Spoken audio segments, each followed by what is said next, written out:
انسان چاند پر قدم رکھنے میں کامیاب ہوا تو وجہ قسمت نہیں محنت تھی. انسان جسم کے اعضاء کو کاری کرنے میں کامیاب ہوا تو وجہ قسمت نہیں محنت تھی. انسان لاکھوں بندوں کو ہوا میں اڑانے میں کامیاب ہوا وجہ قسمت نہیں محنت تھی. اور جو غسل سنگار اس کو جامع پاکستان میں نقشے پر ابھرا تو اس کا میرے کا وجہ کوئی قسمت مقدر یا تقدیر نہیں بلکہ تحریک پاکستان میں شامل لوگوں کی محنت ہے اور صرف اعوذ باللہ من الشیطان الرجیم بسم اللہ الرحمن الرحیم.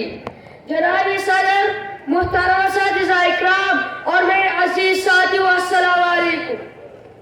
جناب صدر، آج مجھے اس بزم خیال آرائی کے لیے بلایا گیا اور اظہار خیال کا موقع دیا گیا تاکہ میں اقبال کے شعر کو بیان کر سکوں.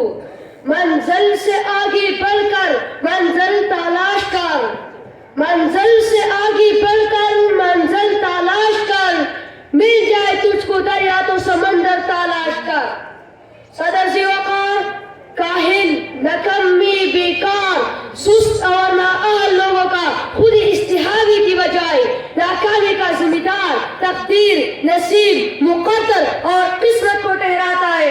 اسی طرف سیاقت، قسمت اور صرف قسمت کے راہ کے لابنے والے ہاتھ کی لکیروں، ستاروں کی جال اور طوطے کی پال پر سب پینٹ